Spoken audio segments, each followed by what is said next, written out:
Erick Aguirre encountered a known parking scammer, Elliot Nix, on a date with the girl he was dating at the time, leading to a fatal confrontation in downtown Houston. Erick now faces a murder charge and the possibility of a lengthy prison sentence as justice takes its course. Hey guys, I'm Jordan and thank you for tuning into this week's episode of Murder in My Bedroom. If you are new, welcome. It would mean a lot if you subscribed. We've been on a little Texas trend for the past 2 episodes now, and this will be our final Texas episode for now. Don't worry, there are more theme series to come in the future. I just want to go ahead and mention that I am currently growing in one of my wisdom teeth. Is this like my bottom right side?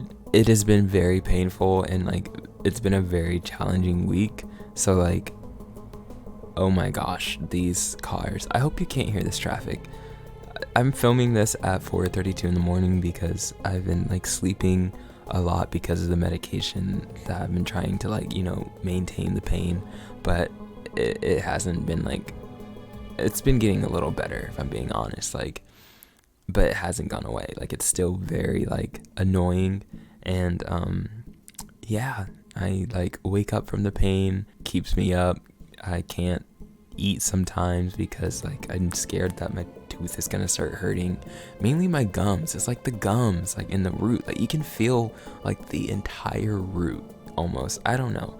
I hope that soon I'm able to feel better again. There's a lot going on this week. I just wanted to make sure I got an episode out for you guys. I figured I'd get a short episode out than no episode out at all.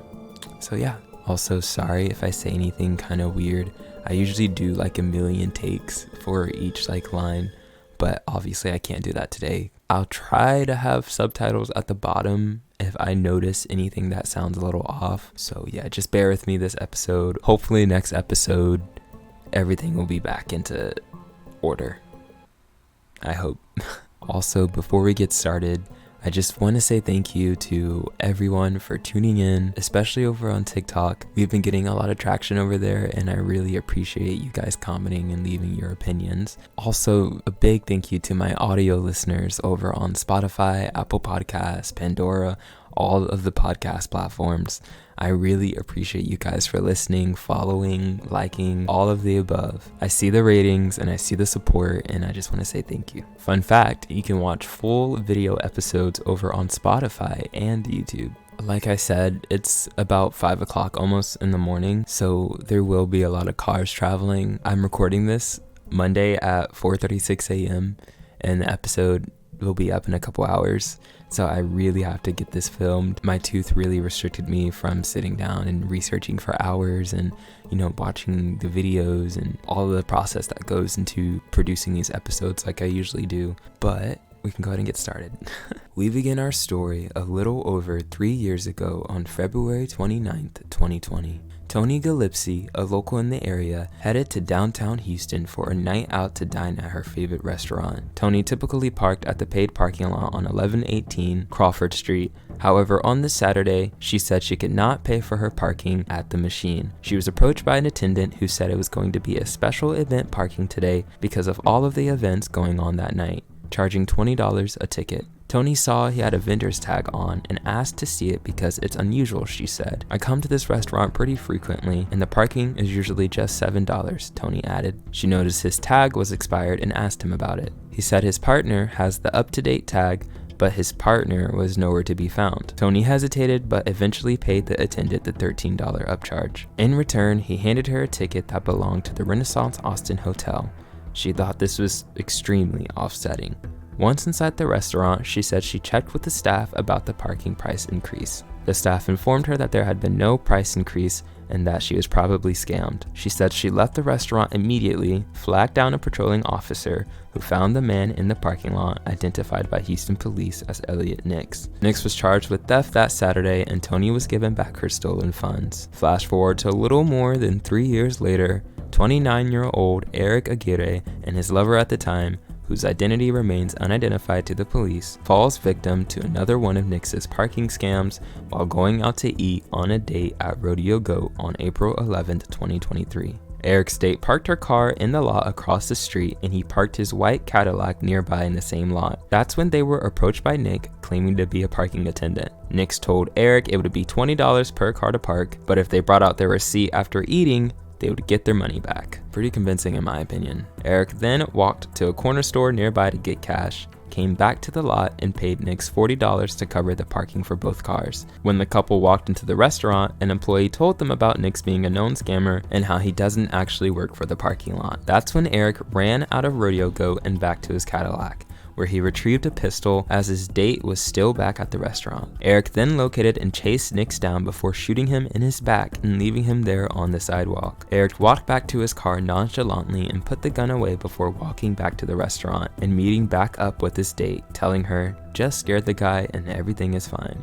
Erick started to look uncomfortable soon after his return and suggested they eat somewhere else. That's when they left and went to another location to eat, with Erick fleeing the scene. Following shortly after, two men driving along Charles Street pulled up to help Nix and called the authorities. Nix was conscious and laying partially in the road. Officers responded to the shooting just before 8 p.m. At the scene, officers found Nix unresponsive with a gunshot wound. Nix was transported to a local hospital where he was pronounced dead. Multiple witnesses came forward about their sightings and accounts, including employees at Rodeo Goat, witnesses from a nearby smoke shop, and motorists nearby. The next day, the HPD released surveillance photos of a man and woman wanted for questioning in connection to the deadly shooting. The woman seen in the surveillance photos with Erick reached out to the Houston police via her attorney after she saw she was a person of interest in the case. That's when she came in and provided her accounts from that evening and revealed to investigators that they were dating and were on a date. Furthermore, she provided photos of Erick from that evening, and his clothing matched the surveillance photos from the restaurant, confirming Erick Aguirre as the main suspect. He was on a 10-year probation sentence for a previous 2017 aggravated assault with a deadly weapon charge. His date knew there was a situation going on, but had absolutely no clue Erick had just murdered a man. After talking to the police, she was released and no charges were filed against her. Erick was arrested in Arkansas County, Texas, and extradited back to Harris County on April 25, 2023. His bond was set at $200,000. Erick Aguirre is being detained in the Harris County Jail and will face his criminal trial for the murder of 46-year-old Elliot Nix.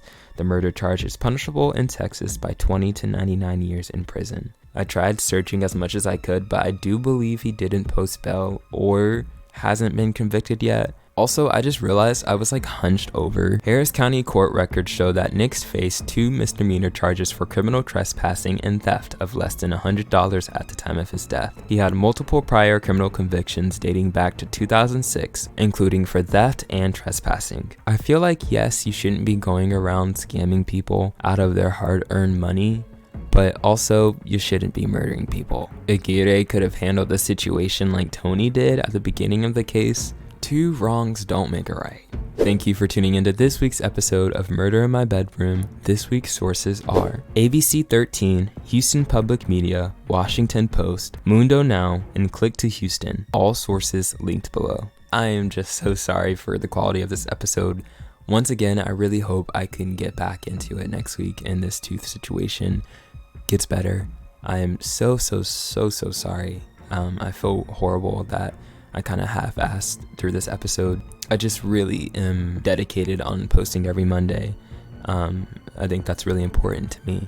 And yeah, if the pain gets worse, we'll see about next week. I'll keep you guys updated. If anything, maybe I might do a delayed episode or a later episode, maybe not at 12:30 post. Hopefully next week we can get back into things. Contact murderinmybedroompodcast@gmail.com for any case requests or inquiries. That concludes today's episode, and hopefully I'll see you guys next week. Special thanks to Fesliyan Studios for the royalty-free soundtracks. You can listen to Murder in My Bedroom in the car, on the treadmill, or even in the shower.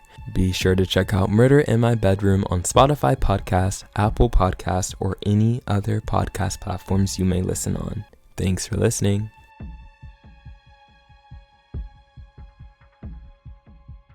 If you made it all the way to the end of the episode, thank you so much for watching all the way through. It really means so much to me. I know my energy wasn't up to par this episode because this tooth pain is very draining, but just thank you so much, and I really mean it. Thank you so much. I apologize that I could not be 100%, but hopefully I can get back into it. All right. Thank you so much for all the support. And yeah,